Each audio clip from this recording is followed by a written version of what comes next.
करते हैं। इस बार दिवाली से कुछ टाइम पहले से ही एयर पोल्यूशन है। हॉस्पिटल्स में 15% जो पेशेंट्स की संख्या है, रेस्पिरेटरी डिजीज़ के जो पेशेंट्स हैं उनकी संख्या में इजाफा हो गया है। ऐसे में क्या सिचुएशन बनी हुई है, क्या प्रिवेंटिव मेजर्स लिए जाए और कितना खतरनाक है ये वायु प्रदूषण? वायु प्रदूषण बहुत खतरनाक है। एक इंटरनेशनल रिपोर्ट जो आई है 2024 में ही आई है, उसने क्लियरली दिखाया कि 8 मिलियन से ज़्यादा लोगों की मौत हुई थी 2021 में एयर पोल्यूशन के कारण। कोविड से ज़्यादा है वो। और दूसरा ये भी देखा गया कि भारत में भी जो मॉडलिंग स्टडीज़ हुई हैं उसमें थोड़ा सा भी पोल्यूशन बढ़े, 10 माइक्रोग्राम पर मीटर क्यूब इंक्रीज़ हो एयर पोल्यूशन, तो उससे एकदम मोर्टेलिटी बढ़ जाती है। और ये शॉर्ट टर्म की बात है, लॉन्ग टर्म की बात नहीं। लॉन्ग टर्म में तो हम बड़ी और चीज़ें देखते हैं। तो जब जैसे जैसे इस मौसम में पोल्यूशन बढ़ता है तो हम ये देखते हैं कि हमारे हॉस्पिटल की एडमिशन बढ़ जाती हैं। जिन लोगों को अंडरलाइंग हार्ट की प्रॉब्लम है, सांस की प्रॉब्लम है, या बुज़ुर्ग लोग हैं, उनमें इसके ज़्यादा असर पड़ता है। फेफड़े में इन्फ्लेमेशन ज़्यादा हो जाती है, अंडरलाइंग डिजीज़ वर्सन हो सकती है और वो इमरजेंसी में आ जाते हैं, आईसीयू एडमिट हो जाते हैं, कुछ पेशेंट वेंटिलेटर पे भी पहुंच जाते हैं और इससे डेथ के चांसेस बढ़ जाते हैं। तो इसलिए एयर पोल्यूशन से, जिसको मैं कहता हूँ कि एक मेडिकल इमरजेंसी है और ये एक साइलेंट किलर है, इससे हमें एक बहुत बड़ा एक्शन लेने की ज़रूरत है।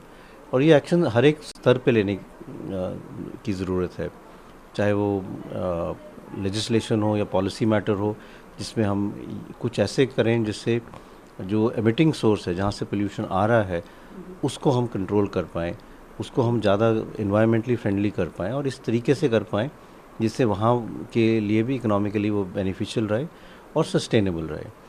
दूसरा, हम सबको एज इंडिविजुअल्स को ये कोशिश करनी है कि हम कुछ ऐसा करें जो हम अपनी तरफ से पोल्यूशन को कंट्रीब्यूट नहीं कर रहे हैं।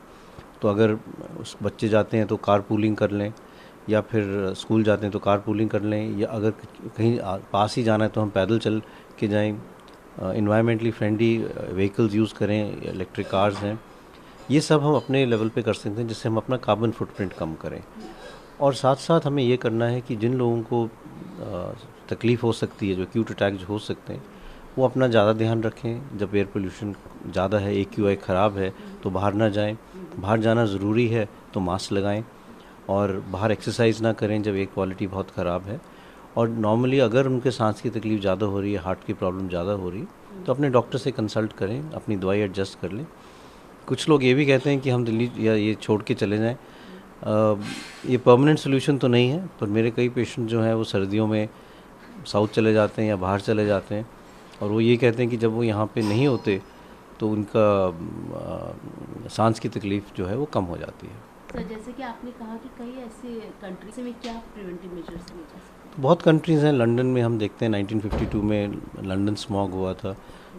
एक कुछ ही दिनों में 12,000 से ज़्यादा लोगों की डेथ हुई और बहुत उसमें।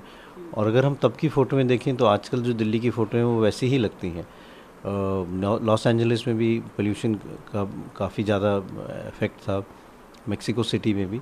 लेकिन क्योंकि एग्रेसिव लेजिस्लेशन लाई गई, उनको इम्प्लीमेंट किया गया, तो हम आजकल देखते हैं कि वहाँ की हवा बहुत साफ़ है। तो मेरा मानना है कि अगर हम इन तीनों लेवल्स पे, पॉलिसी मैटर्स पे उसको इम्प्लीमेंट करें कि वो ठीक से हो पाए, एमिटिंग सोर्स को हम अच्छा कर पाएँ, लोगों में जागरूकता हो और हम लोग जो हाई रिस्क ग्रुप हैं उनको प्रोटेक्ट करके रखें, तो हम कुछ ना कोई सोल्यूशन ज़रूर निकाल सकते हैं। एक ओवरनाइट नहीं होगा, but we must keep trying and small steps at a time, उससे ही फ़र्क पड़ेगा।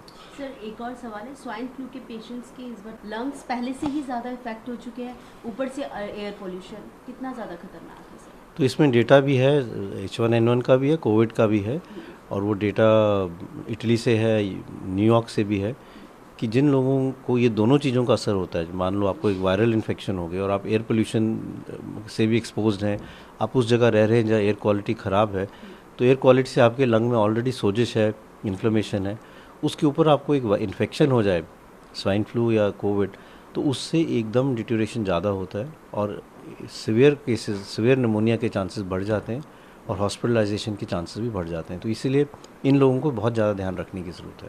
सर, छोटे बच्चे डेली स्कूल जाते हैं, कैसे बच्चे? छोटे बच्चों के लिए बहुत चैलेंजिंग है, क्योंकि उनको मास्क भी हम कहें तो स्कूल में मास्क लगाना मुश्किल है।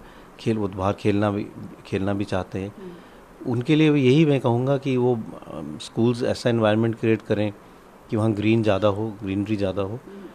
जब पोल्यूशन ज़्यादा है तो इंडोर ही ज़्यादा रहें, कई दफ़ा कुछ प्रिंसिपल्स ये भी पूछते हैं कि इस मौसम में हम बच्चों को बाहर जाने दें या नहीं, खेलने दें या नहीं। तो वही है कि जब धूप निकली हो या वेदर बेटर हो, AQI देख के ही बच्चों को बाहर जाना चाहिए, नहीं तो अंदर ही रहें। कुछ दिनों के लिए परेशानी रहती है, लेकिन स्कूल जाना भी ज़रूरी है। तो यही इसीलिए हमें एक सस्टेनेबल सोल्यूशन ढूंढना है, क्योंकि यंगर जनरेशन को ज़्यादा इफेक्ट हो रहा है and they are going to bear the brunt in later life also.